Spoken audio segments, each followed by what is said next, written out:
How was your day today? Sit down, sip a cup of coffee, and listen to today's book with the Ivory Key. Here is the recording of Ivory Key. We kindly invite our esteemed audience to listen and support. Let's begin. Albert Einstein. On Science Chapter 1, Who is your imagination? I rest not from my great task to open the eternal worlds. To open the immortal eyes of man inwards into the worlds of thought, into eternity ever expanding in the bosom of God. The human imagination. Blake. Jerusalem Chapter 1. Plate 5. Lines 18 to 20. Certain words in the course of long use gather so many strange connotations that they almost cease to mean anything at all. Such a word is imagination. This word is made to serve all manner of ideas. Some of them directly opposed to one another. Fancy, thought, hallucination, suspicion, indeed. So wide is its use and so varied its meanings. The word imagination has no status nor fixed significance. For example, we ask a man to use his imagination, meaning that his present outlook is too restricted and therefore not equal to the task. In the next breath, we tell him that his ideas are pure imagination, thereby implying that his ideas are unsound. We speak of a jealous or suspicious person as a victim of his own imagination, meaning that his thoughts are untrue. A minute later we pay a man the highest tribute by describing him as a man of imagination. Thus the word imagination has no definite meaning. Even the dictionary gives us no help. It defines imagination as 1. The picturing power or act of the mind. The constructive or creative principle. 2. A phantasm. 3. An irrational notion or belief. 4. Planning, plotting or scheming as involving mental construction. I identify the central figure of the Gospels with human imagination. The power which makes the forgiveness of sins, the achievement of our goals, inevitable. All things were made by him, and without him was not anything made that was made. John 1:3, there is only one thing in the world, imagination, and all are deformations of it. He is despised and rejected of men, a man of sorrows, and acquainted with grief. Isaiah 53:3, imagination is the very gateway of reality. Man, said Blake, is either the ark of God or a phantom of the earth and of the water. Naturally he is only a natural organ subject to sense. The eternal body of man is the imagination, that is God himself. The divine body. Yod. Shin. Ain, from right to the left, Jesus, we are his members. I know of no greater and truer definition of the imagination than that of Blake. By imagination we have the power to be anything we desire to be. Through imagination, we disarm and transform the violence of the world. Our most intimate as well as our most casual relationships become imaginative. As we awaken to the mystery hid from the ages, that Christ in us is our imagination, we then realize that only as we live by imagination can we truly be said to live at all. I want this book to be the simplest, clearest, frankest work I have the power to make it, that I may encourage you to function imaginatively, that you may open your immortal eyes inwards into the worlds of thought, where you behold every desire of your heart as ripe grain white all ready to harvest. I am come that they might have life, and that they might have it more abundantly. John 10:10, the abundant life that Christ promised us is ours to experience now. But not until we have the sense of Christ as our imagination can we experience it. The mystery hid from the ages. Christ in you, the hope of glory. Colossians 1:26, is your imagination. This is the mystery which I am ever striving to realize more keenly myself and to urge upon others. Imagination is our Redeemer, the Lord from heaven, born of man but not begotten of man. Every man is Mary and birth to Christ must give. If the story of the Immaculate Conception and birth of Christ appears irrational to man, it is only because it is misread as biography, history, and cosmology. And the modern explorers of the imagination do not help by calling it the unconscious or subconscious mind. Imagination's birth and growth is the gradual transition from a God of tradition to a God of experience. If the birth of Christ in man seems slow, It is only because man is unwilling to let go the comfortable but false anchorage of tradition. When imagination is discovered as the first principle of religion, the stone of literal understanding will have felt the rod of Moses and, like the rock of Zion, issue forth the water of psychological meaning to quench the thirst of humanity, and all who take the prophet cup and live a life according to this truth will transform the water of psychological meaning into the wine of forgiveness. Then, like the Good Samaritan, they will pour it on the wounds of all. The Son of God is not to be found in history, nor in any external form. He can only be found as the imagination of him in whom his presence becomes manifest. Oh, would thy heart but be a manger for his birth! God would once more become a child on earth. Man is the garden in which this only begotten Son of God sleeps. He awakens this Son by lifting his imagination up to heaven and clothing men in godlike stature. We must go on imagining better than the best we know. Man in the moment of his awakening to the imaginative life must meet the test of sonship. Father, reveal thy Son in me, and it pleased God to reveal his Son in me. Galatians 1:16, the supreme test of sonship is the forgiveness of sin. The test that your imagination is Christ Jesus, the Son of God, is your ability to forgive sin. Sin means missing one's mark in life, falling short of one's ideal, failing to achieve one's aim. Forgiveness means identification of man with his ideal or aim in life. This is the work of awakened imagination, the supreme work, for it tests man's ability to enter into and partake of the nature of his opposite. Let the weak man say, I am strong. Joel 3:10, reasonably. This is impossible. Only awakened imagination can enter into and partake of the nature of its opposite. This conception of Christ Jesus as human imagination raises these fundamental questions. Is imagination a power sufficient, not merely to enable me to assume that I am strong, but is it also of itself capable of executing the idea? Suppose that I desire to be in some other place or situation. Could I, by imagining myself into such a state and place, bring about their physical realization? Suppose I could not afford the journey, and suppose my present social and financial status oppose the idea that I want to realize. Would imagination be sufficient of itself to incarnate these desires?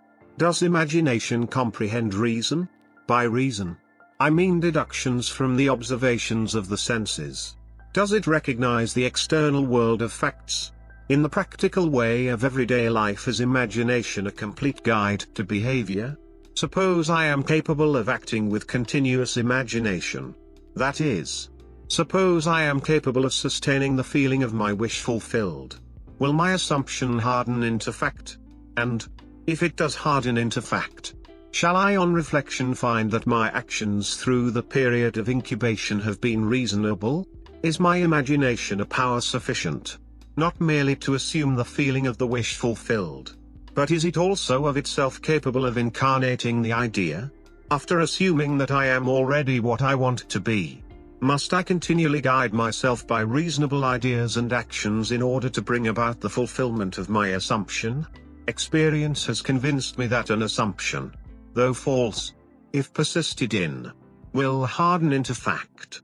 That continuous imagination is sufficient for all things, and all my reasonable plans and actions will never make up for my lack of continuous imagination.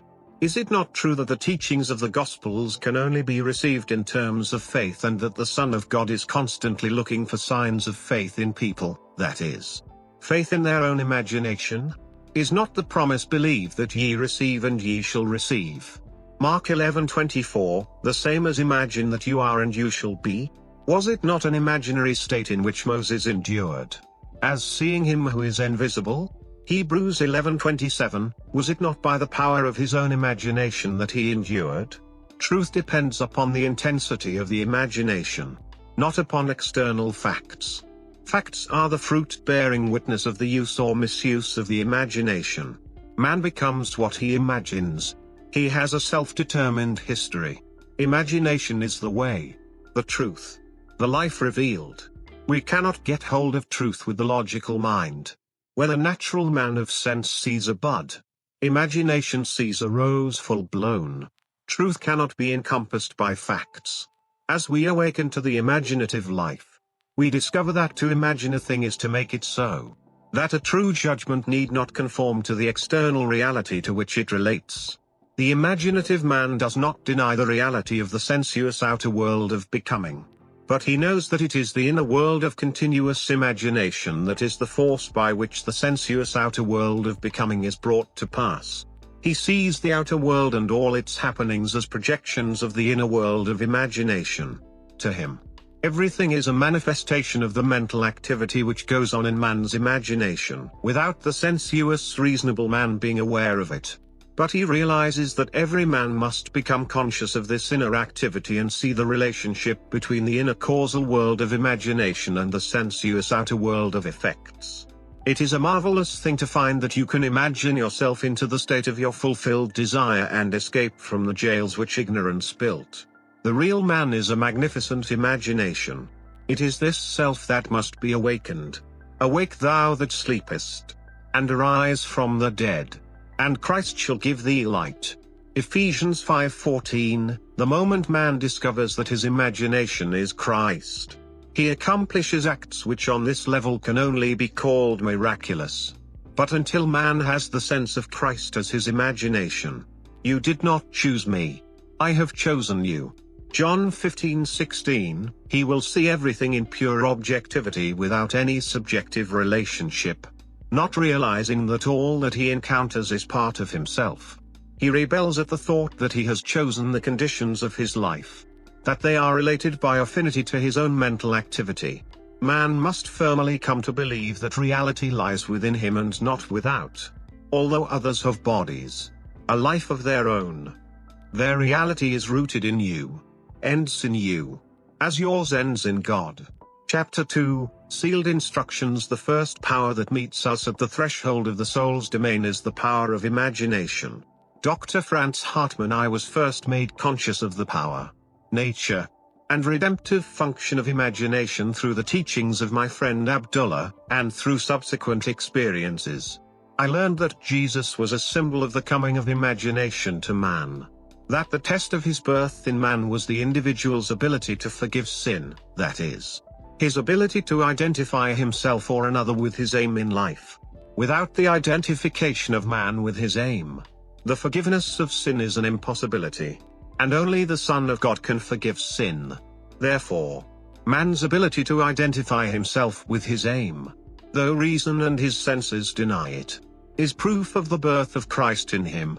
To passively surrender to appearances and bow before the evidence of facts is to confess that Christ is not yet born in you. Although this teaching shocked and repelled me at first, for I was a convinced and earnest Christian, and did not then know that Christianity could not be inherited by the mere accident of birth but must be consciously adopted as a way of life, it stole later on, through visions, mystical revelations, and practical experiences, into my understanding and found its interpretation in a deeper mood. But I must confess that it is a trying time when those things are shaken which one has always taken for granted. Seest thou these great buildings? There shall not be left one stone upon another that shall not be thrown down. Mark 13:2, not one stone of literal understanding will be left after one drinks the water of psychological meaning. All that has been built up by natural religion is cast into the flames of mental fire. Yet, what better way is there to understand Christ Jesus than to identify the central character of the Gospels with human imagination, knowing that every time you exercise your imagination lovingly on behalf of another, you are literally mediating God to man and thereby feeding and clothing Christ Jesus, and that whenever you imagine evil against another, you are literally beating and crucifying Christ Jesus. Every imagination of man is either the cup of cold water or the sponge of vinegar to the parched lips of Christ. Let none of you imagine evil in your hearts against his neighbor, warned the prophet Zechariah. When man heeds this advice, he will awake from the imposed sleep of Adam into the full consciousness of the Son of God. He is in the world, and the world is made by him, and the world knows him not. Human imagination. I asked myself many times, if my imagination is Christ Jesus and all things are possible to Christ Jesus, Are all things possible to me? Through experience. I have come to know that when I identify myself with my aim in life, then Christ is awake in me. Christ is sufficient for all things. I lay down my life that I might take it again. No man taketh it from me, but I lay it down of myself. John 10:18. What a comfort it is to know that all that I experience is the result of my own standard of beliefs, that I am the center of my own web of circumstances, and that as I change, so must my outer world. The world presents different appearances according as our states of consciousness differ. What we see when we are identified with a state cannot be seen when we are no longer fused with it. By state is meant all that man believes and consents to as true. No idea presented to the mind can realize itself unless the mind accepts it. It depends on the acceptance, the state with which we are identified. How things present themselves. In the fusion of imagination and states is to be found the shaping of the world as it seems. The world is a revelation of the states with which imagination is fused. It is the state from which we think that determines the objective world in which we live. The rich man, the poor man, the good man, the thief are what they are by virtue of the states from which they view the world. On the distinction between these states depends the distinction between the worlds of these men. Individually so different is this same world. It is not the actions and behavior of the good man that should be matched but his point of view. Outer reforms are useless if the inner state is not changed. Success is gained not by imitating the outer actions of the successful but by right inner actions and inner talking. If we detach ourselves from a state, and we may at any moment, the conditions and circumstances to which that union gave being vanish. It was in the fall of 1933 in New York City that I approached Abdullah with a problem. He asked me one simple question. What do you want? I told him that I would like to spend the winter in Barbados, but that I was broke. I literally did not have a nickel. If you will imagine yourself to be in Barbados, said he, thinking and viewing the world from that state of consciousness instead of thinking of Barbados, you will spend the winter there. You must not concern yourself with the ways and means of getting there. For the state of consciousness of already being in Barbados, if occupied by your imagination, will devise the means best suited to realize itself. Man lives by committing himself to invisible states, by fusing his imagination with what he knows to be other than himself. And in this union he experiences the results of that fusion. No one can lose what he has, save by detachment from the state where the things experienced have their natural life. You must imagine yourself right into the state of your fulfilled desire. Abdullah told me, and fall asleep viewing the world from Barbados. The world which we describe from observation must be as we describe it relative to ourselves. Our imagination connects us with the state desired. But we must use imagination masterfully, not as an onlooker thinking of the end, but as a partaker thinking from the end. We must actually be there in imagination. If we do this, our subjective experience will be realized objectively. This is not mere fancy, said he, but a truth you can prove by experience. His appeal to enter into the wish fulfilled was the secret of thinking from the end. Every state is already there as mere possibility as long as you think of it, but is overpoweringly real when you think from it. Thinking from the end is the way of Christ. I began right there and then, fixing my thoughts beyond the limits of sense, beyond that aspect to which my present state gave being, towards the feeling of already being in Barbados and viewing the world from that standpoint. He emphasized the importance of the state from which man views the world as he falls asleep.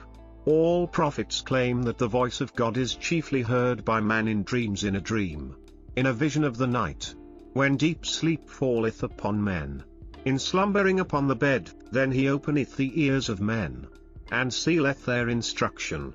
Job 33 minutes 15.16 seconds, that night and for several nights thereafter. I fell asleep in the assumption that I was in my father's house in Barbados.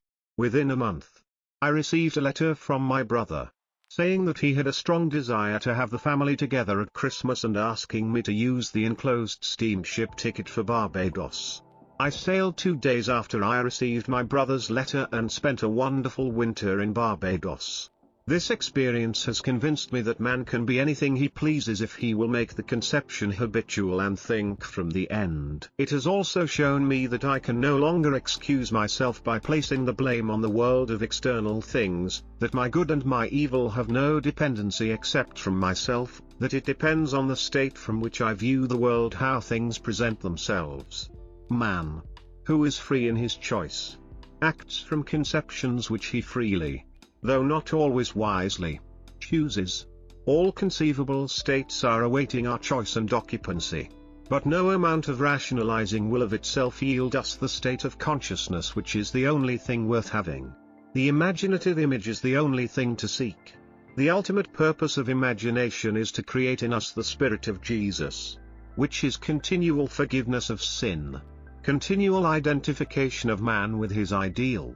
Only by identifying ourselves with our aim can we forgive ourselves for having missed it. All else is labor in vain. On this path, to whatever place or state we convey our imagination, to that place or state we will gravitate physically also.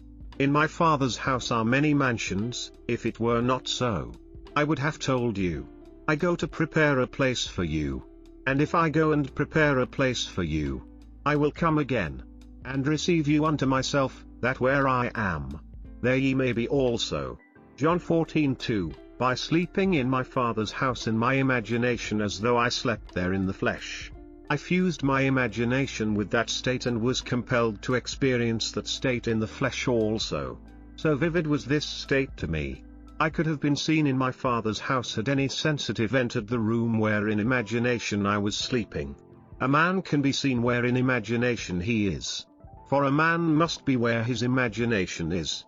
For his imagination is himself. This I know from experience. For I have been seen by a few to whom I desired to be seen.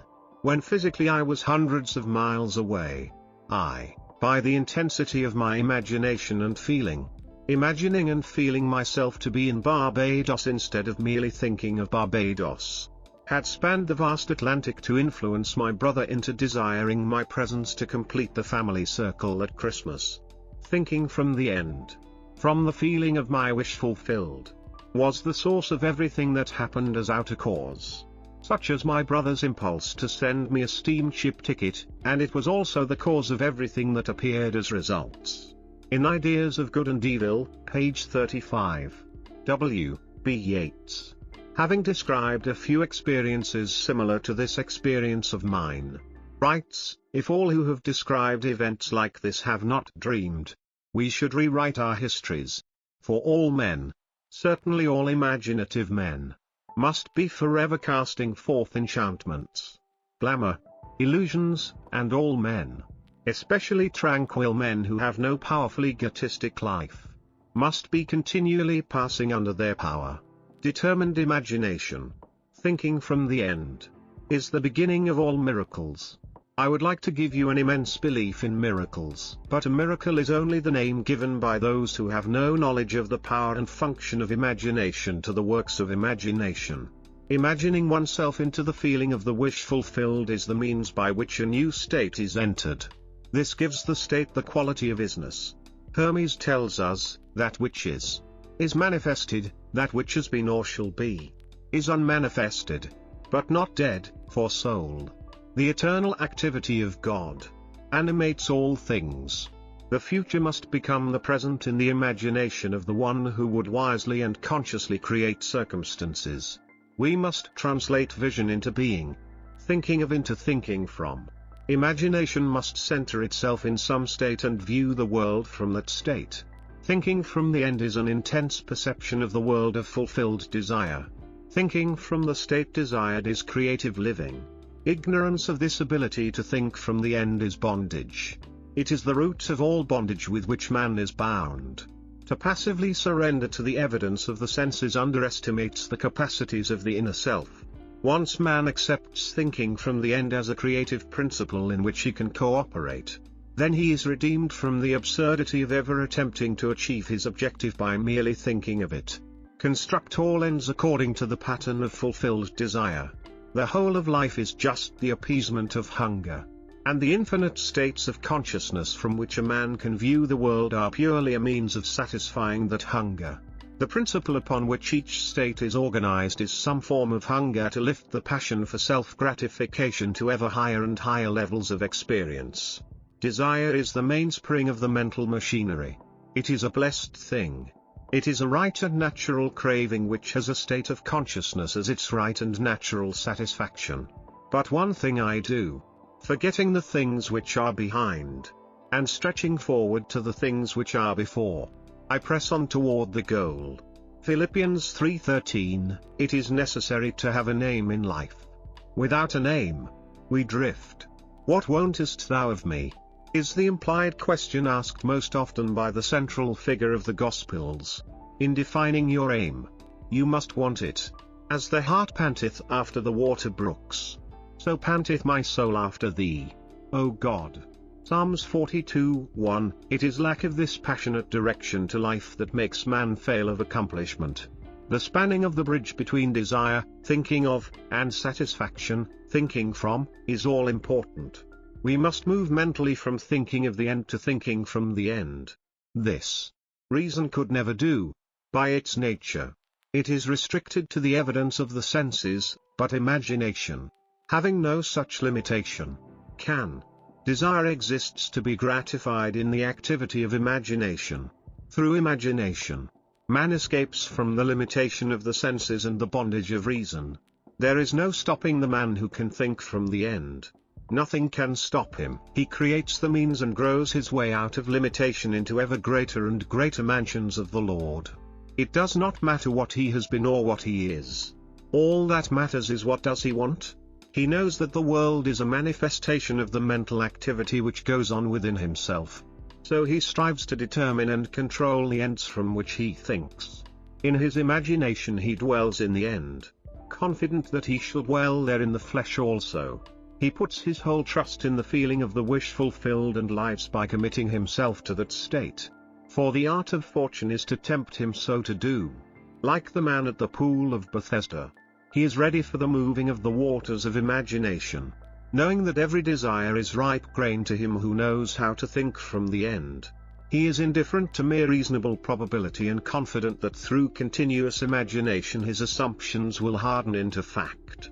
But how to persuade men everywhere that thinking from the end is the only living? How to foster it in every activity of man? How to reveal it as the plenitude of life and not the compensation of the disappointed? That is the problem. Life is a controllable thing. You can experience what you please once you realize that you are his son. And that you are what you are by virtue of the state of consciousness from which you think and view the world. Son, thou art ever with me, and all that I have is thine. Luke 15:31, chapter 3, highways of the inner world. And the children struggled within her. And the Lord said unto her, 2 nations are in thy womb, and 2 manner of people shall be separated from thy bowels, and the one people shall be stronger than the other people, and the elder shall serve the younger. Genesis 25 minutes 22.23 seconds. Duality is an inherent condition of life. Everything that exists is double. Man is a dual creature with contrary principles embedded in his nature. They war within him and present attitudes to life which are antagonistic. This conflict is the eternal enterprise, the war in heaven, the never-ending struggle of the younger or inner man of imagination to assert his supremacy over the elder or outer man of sense. The first shall be last and the last shall be first. Matthew 19:30, he it is who coming after me is preferred before me. John 1:27, the second man is the Lord from heaven. 1 Corinthians 15:47, man begins to awake to the imaginative life the moment he feels the presence of another being in himself. In your limbs lie nations twain, rival races from their birth, one the mastery shall gain, the younger or the elder reign. There are 2 distinct centers of thought or outlooks on the world possessed by every man. The Bible speaks of these 2 outlooks as natural and spiritual. The natural man receiveth not the things of the Spirit of God, for they are foolishness unto him, neither can he know them, because they are spiritually discerned. 1 Corinthians 2:14, man's inner body is as real in the world of subjective experience as his outer physical body is real in the world of external realities. But the inner body expresses a more fundamental part of reality. This existing inner body of man must be consciously exercised and directed. The inner world of thought and feeling to which the inner body is attuned has its real structure and exists in its own higher space. There are two kinds of movement. One that is according to the inner body and another that is according to the outer body. The movement which is according to the inner body is causal. But the outer movement is under compulsion. The inner movement determines the outer which is joined to it, bringing into the outer a movement that is similar to the actions of the inner body. Inner movement is the force by which all events are brought to pass. Outer movement is subject to the compulsion applied to it by the movement of the inner body. Whenever the actions of the inner body match the actions which the outer must take to appease desire, that desire will be realized. Construct mentally a drama which implies that your desire is realized and make it one which involves movement of self. Immobilize your outer physical self. Act precisely as though you were going to take a nap. And start the predetermined action in imagination. A vivid representation of the action is the beginning of that action. Then, as you are falling asleep, consciously imagine yourself into the scene. The length of the sleep is not important. A short nap is sufficient. But carrying the action into sleep thickens fancy into fact. At first your thoughts may be like rambling sheep that have no shepherd. Don't despair. Should your attention stray 70 times 7, bring it back 70 times 7 to its predetermined course until from sheer exhaustion it follows the appointed path. The inner journey must never be without direction. When you take to the inner road, it is to do what you did mentally before you started. You go for the prize you have already seen and accepted. In The Road to Xanadu, page 103, Professor John Livingston Lowes says, "But I have long had the feeling, which this study had matured to a conviction, that fancy and imagination are not two powers at all, but one. The valid distinction which exists between them lies, not in the materials with which they operate, but in the degree of intensity of the operant power itself, working at high tension. The imaginative energy assimilates and transmutes, keyed low. The same energy aggregates and yokes together those images which at its highest pitch, it merges indissolubly into one. Fancy assembles. Imagination fuses." Here is a practical application of this theory. A year ago, a blind girl living in the city of San Francisco found herself confronted with a transportation problem. A rerouting of buses forced her to make 3 transfers between her home and her office. This lengthened her trip from 15 minutes to 2 hours and 15 minutes. She thought seriously about this problem and came to the decision that a car was the solution. She knew that she could not drive a car but felt that she could be driven in one. Putting this theory to the test, that whenever the actions of the inner self correspond to the actions which the outer, physical self must take to appease desire, that desire will be realized. She said to herself, "I will sit here and imagine that I am being driven to my office." Sitting in her living room, she began to imagine herself seated in a car. She felt the rhythm of the motor. She imagined that she smelled the odor of gasoline, felt the motion of the car, touched the sleeve of the driver and felt that the driver was a man. She felt the car stop, and turning to her companion, said, "Thank you very much, sir." To which he replied, "The pleasure is all mine." Then she stepped from the car and heard the door snap shut as she closed it. She told me that she centered her imagination on being in a car and, although blind, viewed the city from her imaginary ride. She did not think of the ride. She thought from the ride and all that it implied. This controlled and subjectively directed purposive ride raised her imagination to its full potency. She kept her purpose ever before her, knowing there was cohesion in purposive inner movement. In these mental journeys an emotional continuity must be sustained, the emotion of fulfilled desire. Expectancy and desire were so intensely joined that they passed at once from a mental state into a physical act. The inner self moves along the predetermined course best when the emotions collaborate. The inner self must be fired. And it is best fired by the thought of great deeds and personal gain. We must take pleasure in our actions. On 2 successive days, the blind girl took her imaginary ride, giving it all the joy and sensory vividness of reality. A few hours after her second imaginary ride, a friend told her of a story in the evening paper.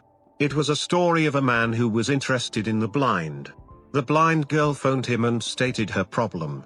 The very next day, on his way home, he stopped in at a bar and while there had the urge to tell the story of the blind girl to his friend the proprietor. A total stranger, on hearing the story, volunteered to drive the blind girl home every day. The man who told the story then said, "If you will take her home, I will take her to work." This was over a year ago.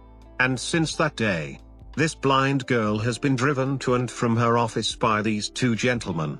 Now, instead of spending 2 hours and 15 minutes on 3 buses, she is at her office in less than 15 minutes.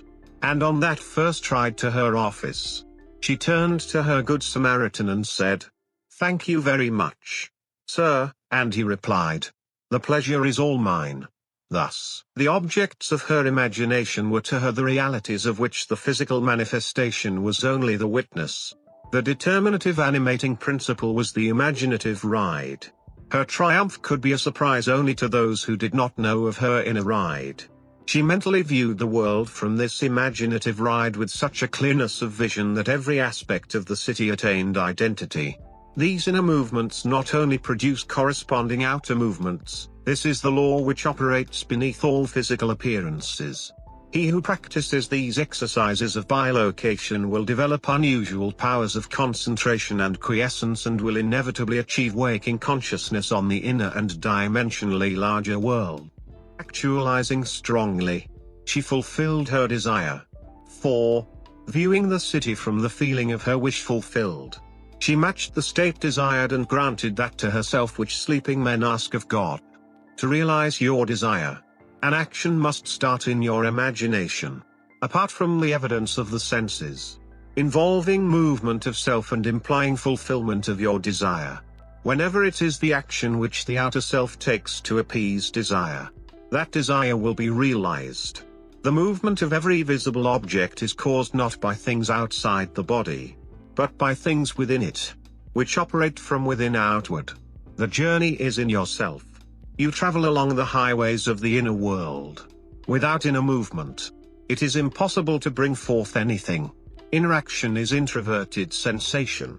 If you will construct mentally a drama which implies that you have realized your objective, then close your eyes and drop your thoughts inward, centering your imagination all the while in the predetermined action and partake in that action. You will become a self-determined being. Inner action orders all things according to the nature of itself. Try it and see whether a desirable ideal once formulated is possible. For only by this process of experiment can you realize your potentialities. It is thus that this creative principle is being realized. So the clue to purposive living is to center your imagination in the action and feeling of fulfilled desire with such awareness, such sensitiveness, that you initiate and experience movement upon the inner world. Ideas only act if they are felt. If they awaken inner movement is conditioned by self-motivation. Outer movement by compulsion. Wherever the sole of your foot shall tread, the same give I unto you. Joshua 1:3, and remember, the Lord thy God in the midst of thee is mighty. Zephaniah 3:17, Chapter 4, the pruning shears of revision. The second man is the Lord from heaven. 1 Corinthians 15:47, never will he say caterpillars. He'll say, there's a lot of butterflies as is to be on our cabbages. Pure. He won't say, it's winter. He'll say, summer's sleeping. And there's no bud little enough nor sad colored enough for Kester not to callan it the beginnings of the blow. Mary Webb. Precious pain, the very first act of correction or cure is always revise. One must start with oneself. It is one's attitude that must be changed. What we are, that only can we see. Emerson. It is a most healthy and productive exercise to daily relive the day as you wish you had lived it, revising the scenes to make them conform to your ideals. For instance, suppose today's mail brought disappointing news. Revise the letter. Mentally rewrite it and make it conform to the news you wish you had received. Then, in imagination, read the revised letter over and over again. This is the essence of revision. And revision results in repeal. The one requisite is to arouse your attention in a way and to such intensity that you become wholly absorbed in the revised action. You will experience an expansion and refinement of the senses by this imaginative exercise and eventually achieve vision. But always remember that the ultimate purpose of this exercise is to create in you the Spirit of Jesus, which is continual forgiveness of sin. Revision is of greatest importance when the motive is to change oneself. When there is a sincere desire to be something different. When the longing is to awaken the ideal active spirit of forgiveness. Without imagination, man remains a being of sin. Man either goes forward to imagination or remains imprisoned in his senses. To go forward to imagination is to forgive. Forgiveness is the life of the imagination. The art of living is the art of forgiving. Forgiveness is, in fact, experiencing in imagination the revised version of the day. Experiencing in imagination what you wish you had experienced in the flesh. Every time one really forgives, that is, every time one relives the event as it should have been lived, one is born again. Father, forgive them is not the plea that comes once a year but the opportunity that comes every day. The idea of forgiving is a daily possibility. And, if it is sincerely done, it will lift man to higher and higher levels of being. He will experience a daily Easter. And Easter is the idea of rising transformed. And that should be almost a continuous process. Freedom and forgiveness are indissolubly linked. Not to forgive is to be at war with ourselves. For we are freed according to our capacity to forgive. Forgive, and you shall be forgiven. Luke 6:37, forgive. Not merely from a sense of duty or service, forgive because you want to. Thy ways are ways of pleasantness and all thy paths are peace. Proverbs 3:17, you must take pleasure in revision. You can forgive others effectively only when you have a sincere desire to identify them with their ideal. Duty has no momentum. Forgiveness is a matter of deliberately withdrawing attention from the unrevised day and giving it full strength, and joyously, to the revised day. If a man begins to revise even a little of the vexations and troubles of the day, then he begins to work practically on himself. Every revision is a victory over himself and therefore a victory over his enemy. A man's foes are those of his own household. Matthew 10:36, and his household is his state of mind. He changes his future as he revises his day. When a man practices the art of forgiveness, of revision, however factual the scene on which sight then rests, he revises it with his imagination and gazes on one never before witnessed. The magnitude of the change which any act of revision involves makes such change appear wholly improbable to the realist, the unimaginative man, but the radical changes in the fortunes of the prodigal, Luke 15:11-32, were all produced by a change of heart. The battle man fights is fought out in his own imagination. The man who does not revise the day has lost the vision of that life, into the likeness of which it is the true labor of the Spirit of Jesus to transform this life. All things whatsoever ye would that men should do to you, even so do ye to them, for this is the law. Matthew 7:12, here is the way an artist friend forgave herself and was set free from pain, annoyance and unfriendliness, knowing that nothing but forgetfulness and forgiveness will bring us to new values. She cast herself upon her imagination and escaped from the prison of her senses. She writes, Thursday. I taught all day in the art school. Only one small thing marred the day. Coming into my afternoon classroom, I discovered the janitor had left all the chairs on top of the desks after cleaning the floor. As I lifted a chair down, it slipped from my grasp and struck me a sharp blow on the instep of my right foot. I immediately examined my thoughts and found that I had criticized the man for not doing his job properly. Since he had lost his helper, I realized he probably felt he had done more than enough and it was an unwanted gift that had bounced and hit me on the foot. Looking down at my foot, I saw both my skin and nylons were intact. So forgot the whole thing. That night, after I had been working intensely for about 3 hours on a drawing, I decided to make myself a cup of coffee.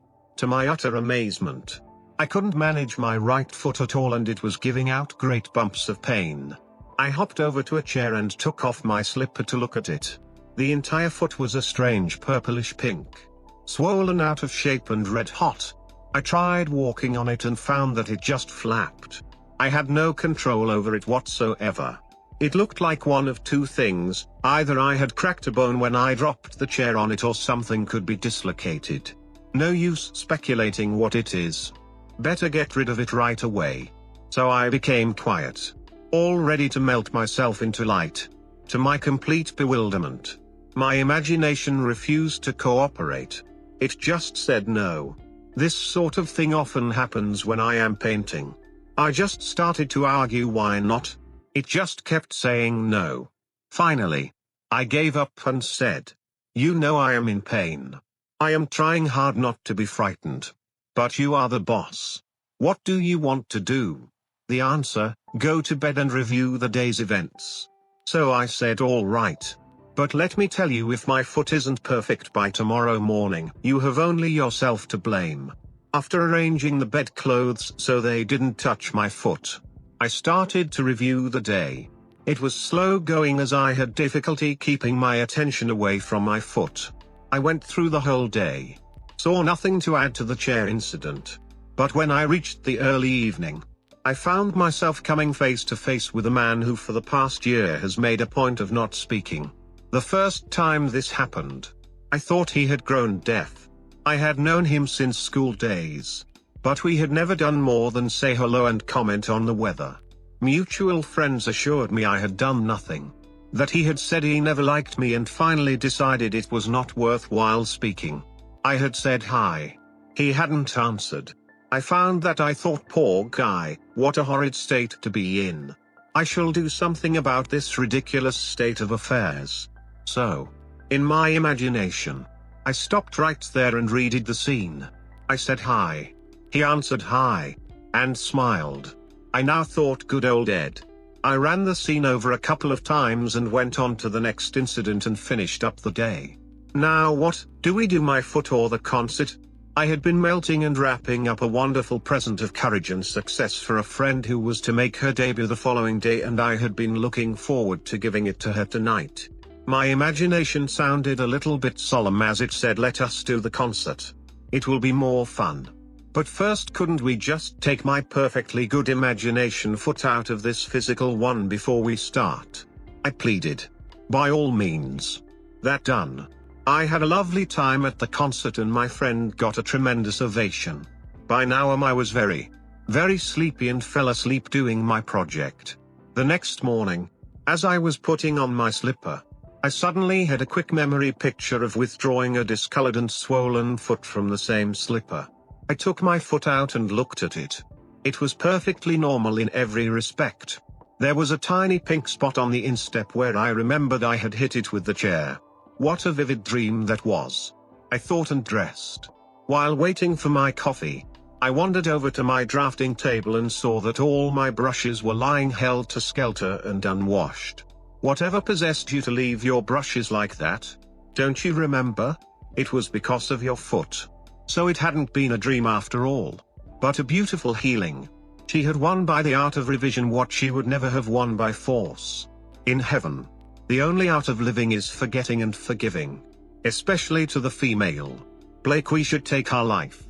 Not as it appears to be, but from the vision of this artist. From the vision of the world made perfect that is buried under all minds, buried and waiting for us to revise the day. We are led to believe a lie when we see with, not through the eye. Blake, a revision of the day. And what she held to be so stubbornly real was no longer so to her and, like a dream, had quietly faded away. You can revise the day to please yourself, and by experiencing in imagination the revised speech and actions not only modify the trend of your life story but turn all its discords into harmonies. The one who discovers the secret of revision cannot do otherwise than let himself be guided by love. Your effectiveness will increase with practice. Revision is the way by which right can find its appropriate might. Resist not evil, for all passionate conflicts result in an interchange of characteristics. To him that knoweth to do good, and doeth it not, to him it is sin. James 4:17, to know the truth, you must live the truth. And to live the truth, your inner actions must match the actions of your fulfilled desire. Expectancy and desire must become one. Your outer world is only actualized in a movement. Through ignorance of the law of revision, those who take to warfare are perpetually defeated. Only concepts that idealize depict the truth. Your ideal of man is his truest self.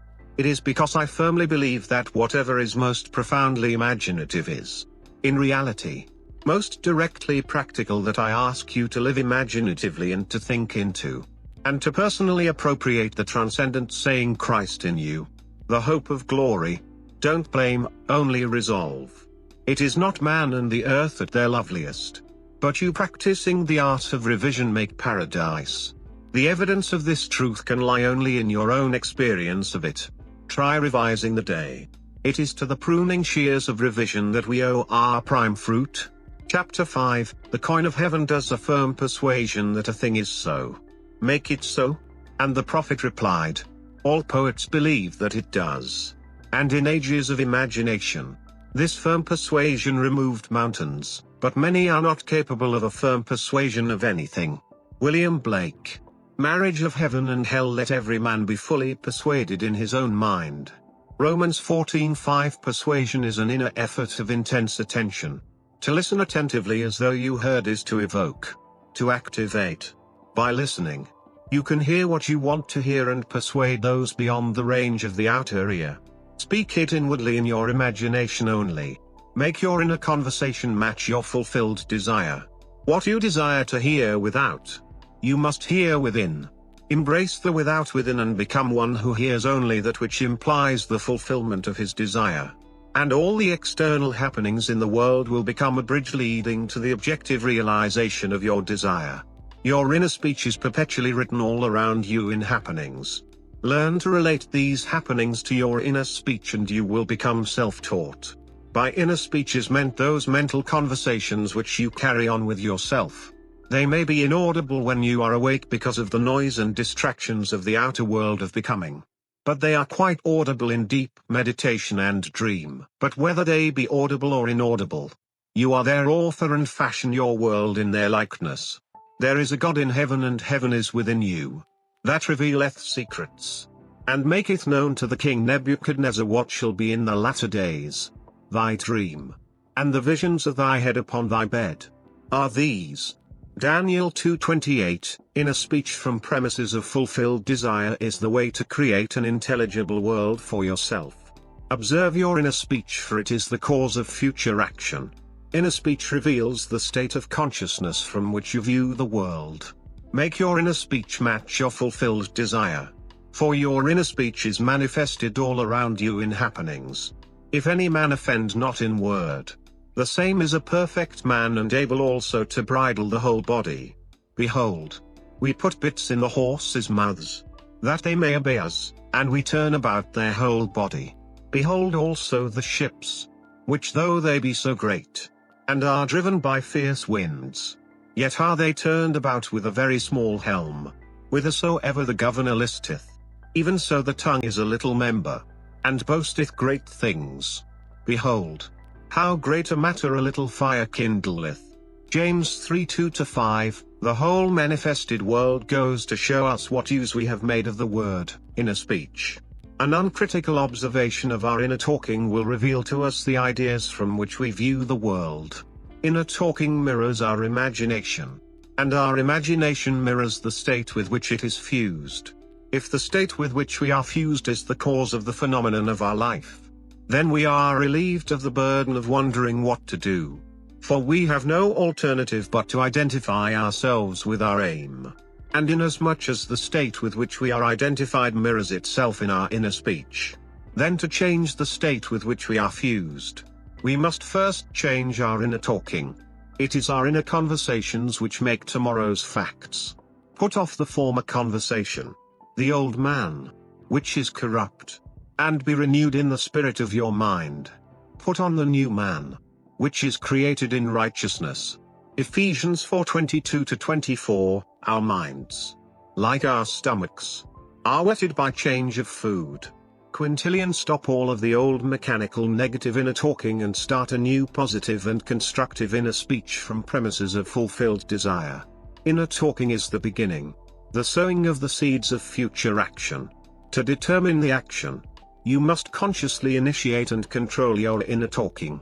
Construct a sentence which implies the fulfillment of your aim, such as I have a large, steady, dependable income, consistent with integrity and mutual benefit.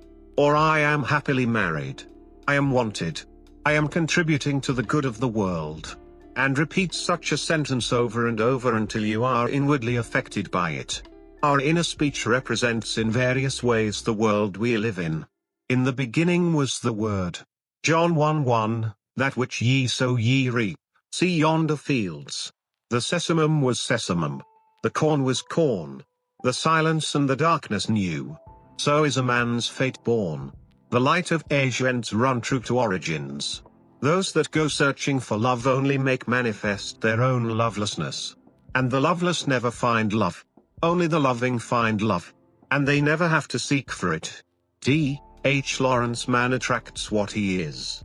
The art of life is to sustain the feeling of the wish fulfilled and let things come to you.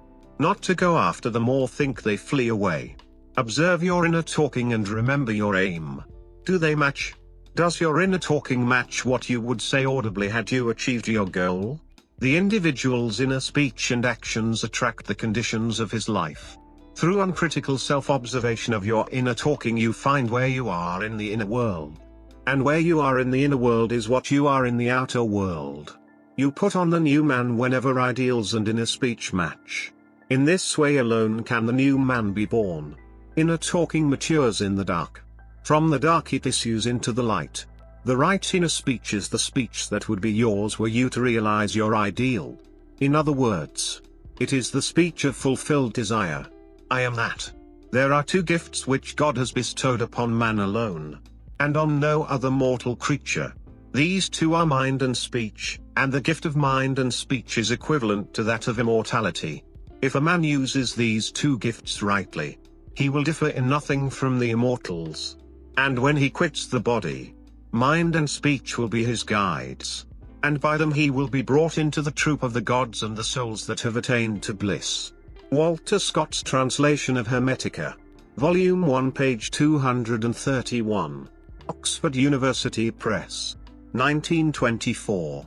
The circumstances and conditions of life are outpictured in a talking, solidified sound. Inner speech calls events into existence. In every event is the creative sound that is its life and being. All that a man believes and consents to as true reveals itself in his inner speech. It is his word, his life. Try to notice what you are saying in yourself at this moment. To what thoughts and feelings you are consenting. They will be perfectly woven into your tapestry of life. To change your life, you must change your inner talking. For life, said Hermes, is the union of word and mind. When imagination matches your inner speech to fulfilled desire, there will then be a straight path in yourself from within out. And the without will instantly reflect the within for you. And you will know reality is only actualized in a talking. Receive with meekness the inborn word which is able to save your souls. James 1:21. Every stage of man's progress is made by the conscious exercise of his imagination matching his inner speech to his fulfilled desire. Because man does not perfectly match them, the results are uncertain. While they might be perfectly certain, persistent assumption of the wish fulfilled is the means of fulfilling the intention. As we control our inner talking, matching it to our fulfilled desires, we can lay aside all other processes. Then we simply act by clear imagination and intention. We imagine the wish fulfilled and carry on mental conversations from that premise. Through controlled inner talking from premises of fulfilled desire, seeming miracles are performed. The future becomes the present and reveals itself in our inner speech. To be held by the inner speech of fulfilled desire is to be safely anchored in life. Our lives may seem to be broken by events, but they are never broken so long as we retain the inner speech of fulfilled desire. All happiness depends on the active voluntary use of imagination to construct and inwardly affirm that we are what we want to be. We match ourselves to our ideals by constantly remembering our aim and identifying ourselves with it. We fuse with our aims by frequently occupying the feeling of our wish fulfilled. It is the frequency, the habitual occupancy, that is the secret of success. The oftener we do it, the more natural it is. Fancy assembles. Continuous imagination fuses. It is possible to resolve every situation by the proper use of imagination. Our task is to get the right sentence, the one which implies that our desire is realized, and fire the imagination with it. All this is intimately connected with the mystery of the still small voice. Inner talking reveals the activities of imagination, activities which are the causes of the circumstances of life. As a rule, man is totally unaware of his inner talking and therefore sees himself not as the cause but the victim of circumstance. To consciously create circumstance, man must consciously direct his inner speech, matching the still small voice to his fulfilled desires. He calls things not seen as though they were. Romans 4:17, right inner speech is essential. It is the greatest of the arts. It is the way out of limitation into freedom. Ignorance of this art has made the world a battlefield and penitentiary where blood and sweat alone are expected, when it should be a place of marveling and wondering. Right inner talking is the first step to becoming what you want to be. Speech is an image of mind, and mind is an image of God. Hermetica. Volume 1. Page 231. On the morning of April 12, 1953. My wife was awakened by the sound of a great voice of authority speaking within her and saying, "You must stop spending your thoughts, time, and money. Everything in life must be an investment. To spend is to waste, to squander, to lay out without return. To invest is to lay out for a purpose from which a profit is expected." This revelation of my wife is about the importance of the moment. It is about the transformation of the moment. What we desire does not lie in the future but in ourselves at this very moment. At any moment in our lives, we are faced with an infinite choice, what we are and what we want to be. And what we want to be is already existent. But to realize it we must match our inner speech and actions to it. If two of you shall agree on earth as touching anything that they shall ask, it shall be done for them of my Father which is in heaven. Matthew 18:19, it is only what is done now that counts. The present moment does not recede into the past. It advances into the future to confront us. Spent or invested. Thought is the coin of heaven. Money is its earthly symbol. Every moment must be invested. And our inner talking reveals whether we are spending or investing. Be more interested in what you are inwardly saying now than what you have said by choosing wisely what you think and what you feel now. Anytime we feel misunderstood, misused, neglected, suspicious, afraid, we are spending our thoughts and wasting our time. Whenever we assume the feeling of being what we want to be, we are investing. We cannot abandon the moment to negative inner talking and expect to retain command of life. Before us go the results of all that seemingly is behind. Not gone is the last moment, but oncoming. My word shall not return unto me void, but it shall accomplish that which I please, and it shall prosper in the thing whereto I sent it. Isaiah 55:11, the circumstances of life are the muffled utterances of the inner talking that made them, the Word made visible. The Word, said Hermes, is Son, and the mind is father of the Word. They are not separate one from the other, for life is the union of word and mind. He willed us forth from himself by the word of truth. James 1:18, let us be imitators of God as dear children. Ephesians 5:1, and use our inner speech wisely to mold an outer world in harmony with our ideal. The Lord spake by me, and his word was in my tongue. 2 Samuel 23:2, the mouth of God is the mind of man. Feed God only the best. Whatsoever things are of good report, think on these things. Philippians 4:8. The present moment is always precisely right for an investment. To inwardly speak the right word. The word is very near to you, in your mouth, and in your heart, that you may do it. See, I have set before you this day life and good, death and evil, blessings and cursings. Choose life. Deuteronomy 30:14-15. You choose life and good and blessings by being that which you choose. Like is known to like alone. Make your inner speech bless and give good reports.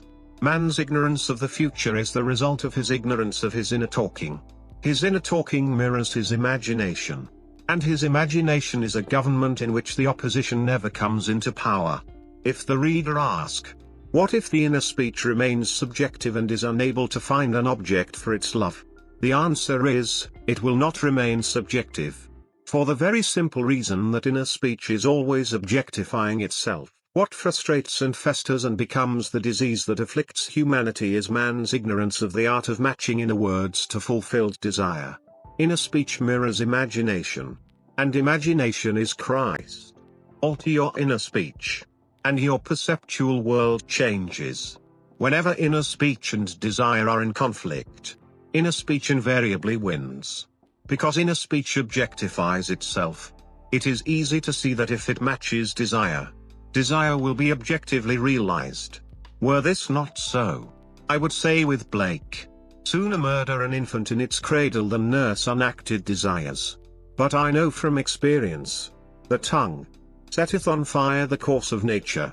James 3:6, chapter 6, it is within rivers, mountains, cities, villages, all are human. And when you enter into their bosoms you walk in heavens and earths. As in your own bosom you bear your heaven and earth and all you behold, though it appears without, it is within, in your imagination, of which this world of mortality is but a shadow. Blake, Jerusalem. Page 71. Lines 15-9. The inner world was as real to Blake as the outer land of waking life. He looked upon his dreams and visions as the realities of the forms of nature. Blake reduced everything to the bedrock of his own consciousness. The kingdom of heaven is within you. Luke 17:21. The real man, the imaginative man, has invested the outer world with all of its properties. The apparent reality of the outer world which is so hard to dissolve is only proof of the absolute reality of the inner world of his own imagination. No man can come to me, except the Father which hath sent me draw him. I and my Father are one. John 6:44, John 10:30. The world which is described from observation is a manifestation of the mental activity of the observer. When man discovers that his world is his own mental activity made visible, that no man can come unto him except he draws him, and that there is no one to change but himself, his own imaginative self, his first impulse is to reshape the world in the image of his ideal. But his ideal is not so easily incarnated. In that moment when he ceases to conform to external discipline, he must impose upon himself a far more rigorous discipline, the self-discipline upon which the realization of his ideal depends. Imagination is not entirely untrammeled and free to move at will without any rules to constrain it. In fact, the contrary is true. Imagination travels according to habit. Imagination has choice, but it chooses according to habit. Awake or asleep, man's imagination is constrained to follow certain definite patterns. It is this benumbing influence of habit that man must change. If he does not, his dreams will fade under the paralysis of custom. Imagination, which is Christ in man, is not subject to the necessity to produce only that which is perfect and good. It exercises its absolute freedom from necessity by endowing the outer physical self with free will to choose to follow good or evil, order or disorder. Choose this day whom ye will serve. Joshua 24:15. But after the choice is made and accepted so that it forms the individual's habitual consciousness, then imagination manifests its infinite power and wisdom by molding the outer sensuous world of becoming in the image of the habitual inner speech and actions of the individual. To realize his ideal, Man must first change the pattern which his imagination has followed. Habitual thought is indicative of character. The way to change the outer world is to make the inner speech and action match the outer speech and action of fulfilled desire. Our ideals are waiting to be incarnated. But unless we ourselves match our inner speech and action to the speech and action of fulfilled desire, they are incapable of birth. Inner speech and action are the channels of God's action. He cannot respond to our prayer unless these paths are offered. The outer behavior of man is mechanical. It is subject to the compulsion applied to it by the behavior of the inner self. And old habits of the inner self hang on till replaced by new ones. It is a peculiar property of the second or inner man that he gives to the outer self something similar to his own reality of being. Any change in the behavior of the inner self will result in corresponding outer changes. The mystic calls a change of consciousness death. By death he means not the destruction of imagination and the state with which it was fused, but the dissolution of their union. Fusion is union rather than oneness. Thus the conditions to which that union gave being vanish. I die daily, said Paul to the Corinthians, 1 Corinthians 15:31. Blake said to his friend Crab Robinson, there is nothing like death. Death is the best thing that can happen in life, but most people die so late and take such an unmerciful time in dying. God knows. Their neighbors never see them rise from the dead. To the outer man of sense, who knows nothing of the inner man of being, this is sheer nonsense. But Blake made the above quite clear when he wrote in the year before he died, William Blake, one who is very much delighted with being in good company. Born the 28th of November 1757 in London and has died several times since. When man has the sense of Christ as his imagination, he sees why Christ must die and rise again from the dead to save man, why he must detach his imagination from his present state and match it to a higher concept of himself if he would rise above his present limitations and thereby save himself. Here is a lovely story of a mystical death which was witnessed by a neighbor. Last week, writes the one who rose from the dead, a friend offered me her home in the mountains for the Christmas holidays as she thought she might go east. She said that she would let me know this week. We had a very pleasant conversation and I mentioned you and your teaching in connection with a discussion of Dunn's experiment with time which she had been reading. Her letter arrived Monday. As I picked it up, I had a sudden sense of depression. However, when I read it, she said I could have the house and told me where to get the keys. Instead of being cheerful, I grew still more depressed. So much so I decided there must have been something between the lines which I was getting intuitively. I unfolded the letter and read the first page through, and as I turned to the second page, I noticed she had written a postscript on the back of the first sheet. It consisted of an extremely blunt and heavy-handed description of an unlovely trait in my character which I had struggled for years to overcome. And for the past 2 years I thought I had succeeded. Yet here it was again, described with clinical exactitude. I was stunned and desolated. I thought to myself, what is this letter trying to tell me?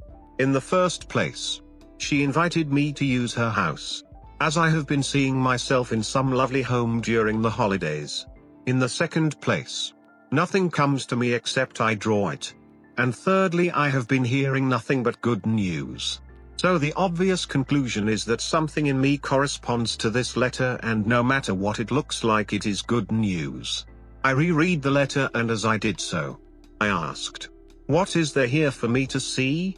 And then I saw. It started out, after our conversation of last week, I feel I can tell you. And the rest of the page was as studded with wheres and waces as currants in a seed cake. A great feeling of elation swept over me. It was all in the past. The thing I had labored so long to correct was done. I suddenly realized that my friend was a witness to my resurrection. I whirled around the studio, chanting, it's all in the past. It is done. Thank you. It is done. I gathered all my gratitude up in a big ball of light and shot it straight to you, and if you saw a flash of lightning Monday evening shortly after 6 your time, that was it. Now, instead of writing a polite letter because it is the correct thing to do, I can write giving sincere thanks for her frankness and thanking her for the loan of her house. Thank you so much for your teaching, which has made my beloved imagination truly my Savior. And now, if any man shall say unto her, Lo, here is Christ, or there, she will believe it not. For she knows that the kingdom of God is within her, and that she herself must assume full responsibility for the incarnation of her ideal, and that nothing but death and resurrection will bring her to it. She has found her Savior, her beloved imagination, forever expanding in the bosom of God. There is only one reality, and that is Christ, human imagination, the inheritance and final achievement of the whole of humanity, that we, speaking the truth in love, may grow up into him in all things, which is the head, even Christ. Ephesians 4:15, chapter 7, creation is finished, I am the beginning and the end. There is nothing to come that has not been, and is. Ecclesiastes 3:15 ERV, Blake saw all possible human situations as already made states. He saw every aspect, every plot and drama as already worked out as mere possibilities as long as we are not in them, but as overpowering realities when we are in them. He described these states as sculptures of losses halls. Distinguished therefore states from individuals in those states.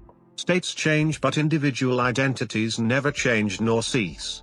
The imagination is not a state, said Blake. It is the human existence itself. Affection or love becomes a state when divided from imagination. Just how important this is to remember is almost impossible to say. But the moment the individual realizes this for the first time is the most momentous in his life. And to be encouraged to feel this is the highest form of encouragement it is possible to give. This truth is common to all men. But the consciousness of it, and much more, the self-consciousness of it, is another matter. The day I realized this great truth, that everything in my world is a manifestation of the mental activity which goes on within me, and that the conditions and circumstances of my life only reflect the state of consciousness with which I am fused, is the most momentous in my life. But the experience that brought me to this certainty is so remote from ordinary existence, I have long hesitated to tell it. For my reason refused to admit the conclusions to which the experience impelled me. Nevertheless, this experience revealed to me that I am supreme within the circle of my own state of consciousness, and that it is the state with which I am identified that determines what I experience. Therefore it should be shared with all. For to know this is to become free from the world's greatest tyranny, the belief in a second cause. Blessed are the pure in heart, for they shall see God. Matthew 5:8, blessed are they whose imagination has been so purged of the beliefs in second causes they know that imagination is all, and all is imagination. One day I quietly slipped from my apartment in New York City into some remote yesteryear's countryside.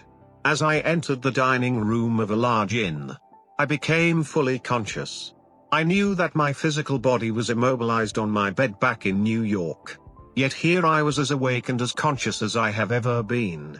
I intuitively knew that if I could stop the activity of my mind, everything before me would freeze. No sooner was the thought born than the urge to try it possessed me. I felt my head tighten, then thicken to a stillness. My attention concentrated into a crystal clear focus. And the waitress walked not. And I looked through the window, and the leaves falling, fell not. And the family of four ate not. And they lifting the food, lifted it not. Then my attention relaxed. The tightness ceased. And of a sudden all moved onward in their course. The leaves fell. The waitress walked and the family ate. Then I understood Blake's vision of the sculptures of losses halls. I sent you to reap that whereon ye bestowed no labor. John 4:35, creation is finished. I am the beginning and the end. There is nothing to come that has not been, and is. Ecclesiastes 3:15. ERV, the world of creation is finished and its original is within us. We saw it before we set forth, and have since been trying to remember it and to activate sections of it. There are infinite views of it. Our task is to get the right view and by determined direction of our attention make it pass in procession before the inner eye. If we assemble the right sequence and experience it in imagination until it has the tone of reality, then we consciously create circumstances. This inner procession is the activity of imagination that must be consciously directed. We, by a series of mental transformations, become aware of increasing portions of that which already is. And by matching our own mental activity to that portion of creation which we desire to experience, we activate it, resurrect it, and give it life. This experience of mind not only shows the world as a manifestation of the mental activity of the individual observer, but it also reveals our course of time as jumps of attention between eternal moments. An infinite abyss separates any two moments of ours. We, by the movements of our attention, give life to the sculptures of losses halls. Think of the world as containing an infinite number of states of consciousness from which it could be viewed. Think of these states as rooms or mansions in the house of God. And like the rooms of any house, they are fixed relative to one another. But think of yourself, the real self, the imaginative you, as the living, moving occupant of God's house. Each room contains some of Los's sculptures, with infinite plots and dramas and situations already worked out but not activated. They are activated as soon as human imagination enters and fuses with them. Each represents certain mental and emotional activities. To enter a state, man must consent to the ideas and feelings which it represents. These states represent an infinite number of possible mental transformations which man can experience. To move into another state or mansion necessitates a change of beliefs. All that you could ever desire is already present and only waits to be matched by your beliefs. But it must be matched, for that is the necessary condition by which alone it can be activated and objectified. Matching the beliefs of a state is the seeking that finds, the knocking to which it is opened, the asking that receives. Go in and possess the land. The moment man matches the beliefs of any state, he fuses with it, and this union results in the activation and projection of its plots, plans, dramas, and situations. It becomes the individual's home from which he views the world. It is his workshop, and, if he is observant, he will see outer reality shaping itself upon the model of his imagination. It is for this purpose of training us in image-making that we were made subject to the limitations of the senses and clothed in bodies of flesh. It is the awakening of the imagination, the returning of his Son, that our Father waits for. The creature was made subject to vanity not willingly, but by reason of him who subjected it. Romans 8:20, but the victory of the Son, the return of the prodigal, assures us that the creature shall be delivered from the bondage of corruption into the glorious liberty of the sons of God. Romans 8:21, we were subjected to this biological experience because no one can know of imagination who has not been subjected to the vanities and limitations of the flesh, who has not taken his share of sonship and gone prodigal, who has not experimented and tasted this cup of experience, and confusion will continue until man awakes and a fundamentally imaginative view of life has been re-established and acknowledged as basic. I should preach the unsearchable riches of Christ and make all men see what is the fellowship of the mystery, which from the beginning of the world has been hid in God, who created all things by Jesus Christ. Ephesians 3:9, bear in mind that Christ in you is your imagination.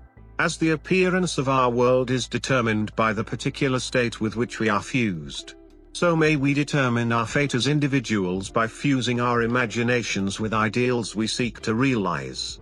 On the distinction between our states of consciousness depends the distinction between the circumstances and conditions of our lives. Man, who is free in his choice of state, often cries out to be saved from the state of his choice.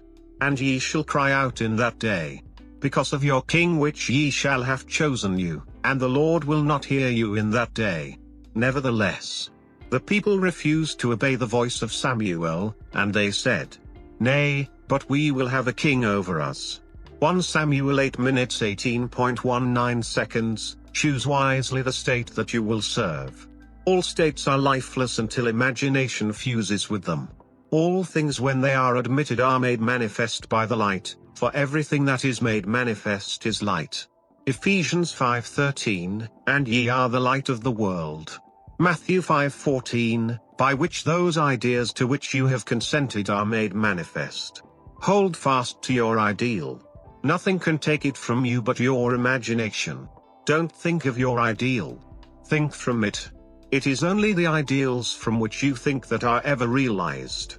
Man lives not by bread alone, but by every word that proceeds out of the mouth of God. Matthew 4:4, and the mouth of God is the mind of man. Become a drinker and an eater of the ideals you wish to realize. Have a set, definite aim or your mind will wander. And wandering it eats every negative suggestion. If you live right mentally, everything else will be right. By a change of mental diet, you can alter the course of observed events. But unless there is a change of mental diet, your personal history remains the same. You illuminate or darken your life by the ideas to which you consent. Nothing is more important to you than the ideas on which you feed. And you feed on the ideas from which you think.